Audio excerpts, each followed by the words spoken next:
Welcome to Superintendent Radio Network. I'm Guy Cipriano, the editor of Golf Course Industry Magazine. This is the first episode in our disease discussion podcast series we're producing in partnership with BASF. This episode features a conversation with legendary Purdue University professor of plant pathology, Dr. Richard Lattin, and BASF senior technical specialist Kyle Miller.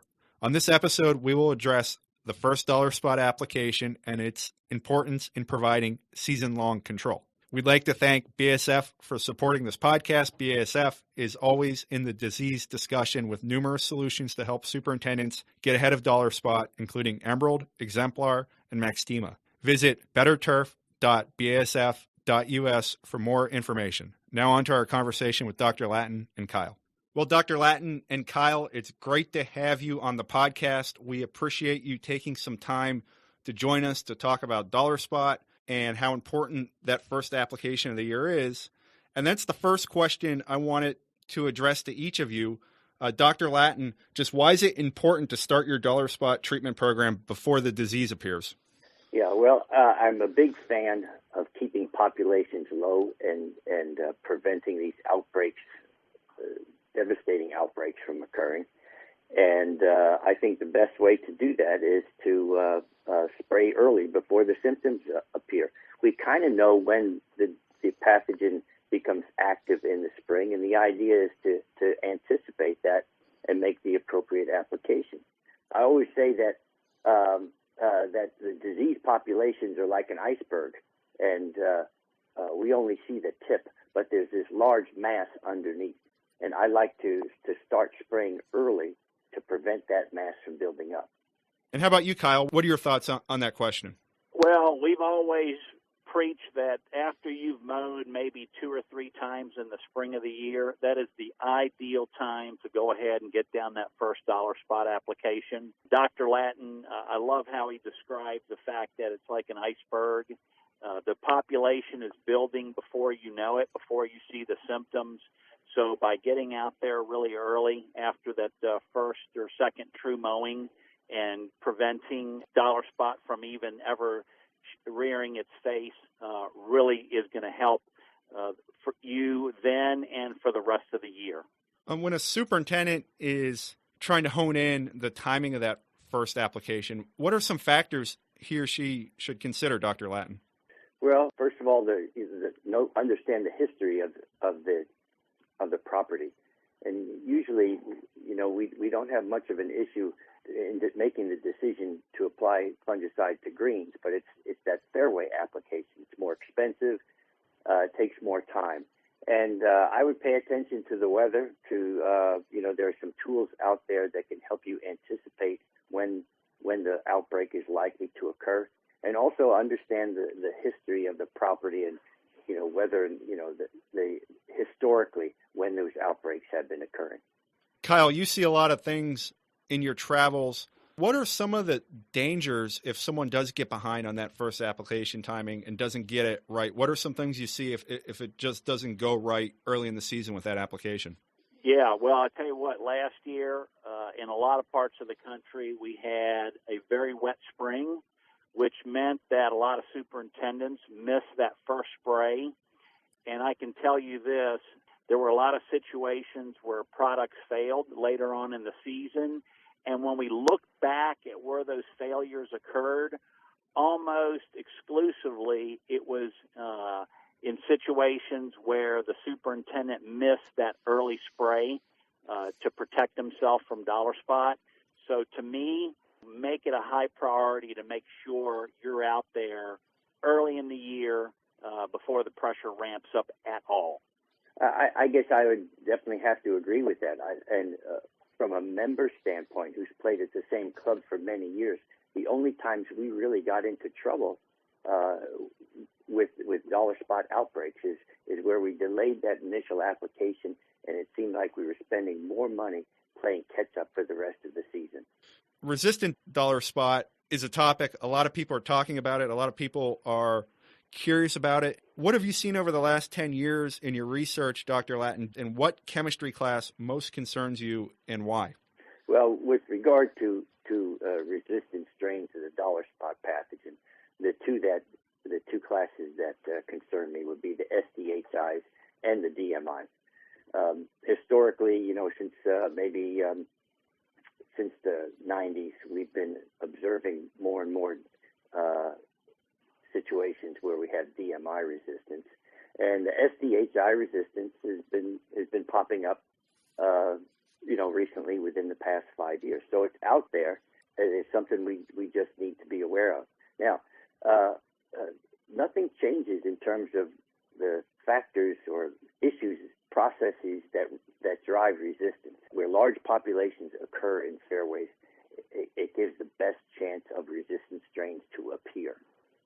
And then by applying the same chemistry, the same class of fungicide over and over again, we're applying what we call selection pressure, and we're giving that resistant strain a competitive advantage. So it increases in the population while the sensitive type decreases. Now, we understand that. And because of that, and because we're going back to our principles, the idea is to be very strategic with your rotation. And, that's basically it. We're learning more and more about the nature of resistance within individual classes. It's not always the qualitative, either resistant or not resistant. There are variabilities in there, and we're going to learn about that more in the future. It's that one area where we're learning something, it seems, every single month. Kyle, what do you tell the superintendents you visit and work with about rotating classes of chemistry, and what's your message on that topic in your travels? Well, the bottom line is they need to do it. We preach it. When we put our spray programs together, we try to make sure that we do not apply the same class of chemistry 2 times in a row. On occasion, that will happen, but most of the time it might be part of a premix, or we've got 2 modes of action in the second application, for example. But the bottom line is, I think everybody wants these fungicides to last as long as possible and be a tool in their toolbox to go out there and control dollar spot, which is just, a big problem, and has gotten to be a bigger problem, I'd say, in more recent years, just because of the way that we maintain golf courses now compared to, 20, 30, 40 years ago. When it comes to rates and treatment intervals, Dr. Lattin, what is your advice to superintendents regarding using lowest label rates or full rates? How should that be handled? I actually think that depends upon the area of the golf course that we're treating. I think you could go with low label rates and but short intervals on greens, because we use our multi-site compounds as well as our single-site fungicides there. And there's really not that much of a resistance issue there. On fairways, however, again, I go back to the issue of pathogen populations and that iceberg, okay?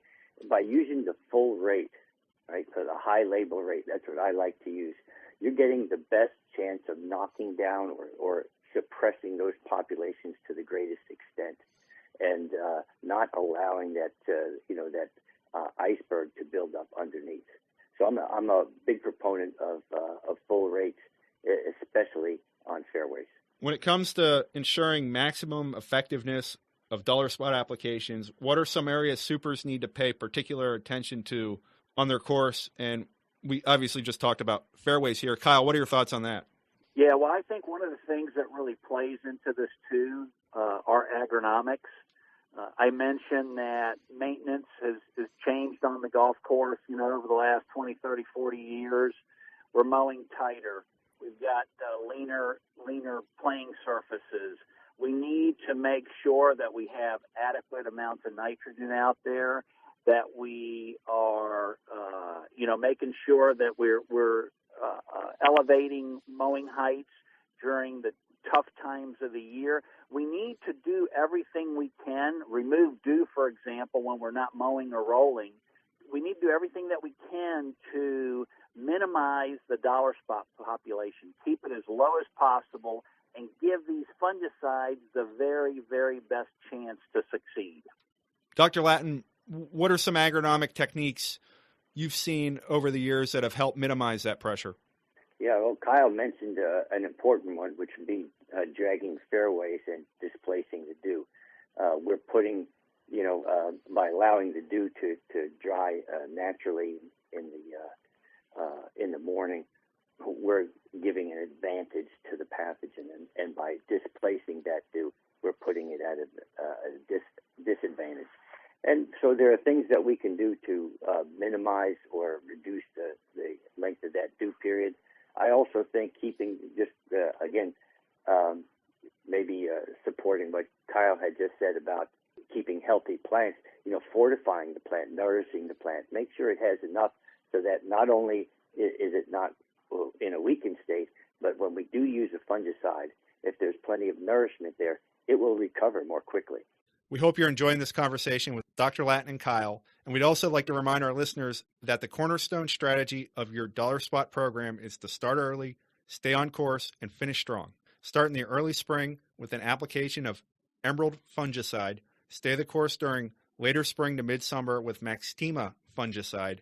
Then pivot to midsummer foundation application with Navicon Intrinsic brand fungicide for long-lasting disease control plus plant health benefits. Follow in late summer with an application of Exemplar fungicide. Finish strong later in the fall with another application of Emerald fungicide to help put your turf to bed for the winter, clear of disease. Now back to our conversation with Dr. Lattin and Kyle. There's been some work on developing predictive software to guide superintendents as to when dollar spot pressure will be the highest. Where do you see that trend going, and what benefits do they provide? I spent a large part of my academic career studying models and developing models myself. And from my perspective, after the 38 years or even more since I was in graduate school, when we collect data, the data themselves are estimates of temperature, estimates of leaf wetness, estimates of relative humidity. So that they're not totally accurate. The algorithms themselves, are estimates. They are projections of likely out. I go back to a famous statistical modeler named George Box, who said, all models are wrong. All models are wrong, but some are useful. Some are useful, and here's how they're useful. I prefer that superintendents establish a program, whether it be a 3-week interval, 4-week interval for their fairways or what have you. But pay attention to these models that are out there. There are a couple of dollar spot models out there. Look for one that's forward-looking. Most models acquire the data and make a projection based on what happened yesterday and the day before. There are some models out there that can make the projection of what's going to happen 5 days in advance. So you want a forward-looking model and then use that information to adjust your program accordingly if you need to. I would never trust my golf course to a model. They're estimates. They're always wrong. But what I would do is use those models to enhance the performance of my program. Should these models be used year-round? Should they be used just during the golf season, or should they be used in those months leading into the golf season? When do you recommend superintendents take the time to look at them? Well, they're most interested during the season. We have models that address 4 diseases that are somewhat successful or somewhat accurate. Summer patch, there's a nice little decision rule regarding summer patch, so you want to look at that in the spring. Brown patch, those brown patch models, they can wait till the summertime. Same thing with Pythium. And the dollar spot, of course, dollar spot is a season-long threat. So as soon as the season starts, I'd look at what the model has to say. Kyle, how about in your role? How much do you study these models, and how do they help you determine where you come into the picture when you travel? Yeah, so I think a lot of superintendents, one of the things that they do is they go back to their records from the previous, year or two and look to see, for example, with dollar spot, when was, the first incidence of dollar spot last year or the year before, and sort of adjust depending on, what kind of year they're having this year. For example, looks like this winter in a lot of areas has been pretty mild, and we might be getting off to a little bit earlier start with the season. And so they're thinking, okay, well, last year maybe the first time I saw any dollar spot was on April 1st. This year it might be more like March 15th. So I think they use, historical information to sort of base what they're going to do for the coming year. For those of us that live in cool weather environments, the last few Septembers have felt like August in many of our regions. Kyle, how late have you seen dollar spot issues the last few years, and what can you do in early to mid-season to help prepare for these warmer Septembers? Well, I tell you what, one of our folks coined the phrase, start early, stay on course, and finish strong. I think one of the things that superintendents lose sight of sometimes, they get through the tough part of the year, they get through the summer, and then in the fall of the year, they let their guard down just a little bit, and it's come back to bite them in certain situations. And I just feel like you can't do that.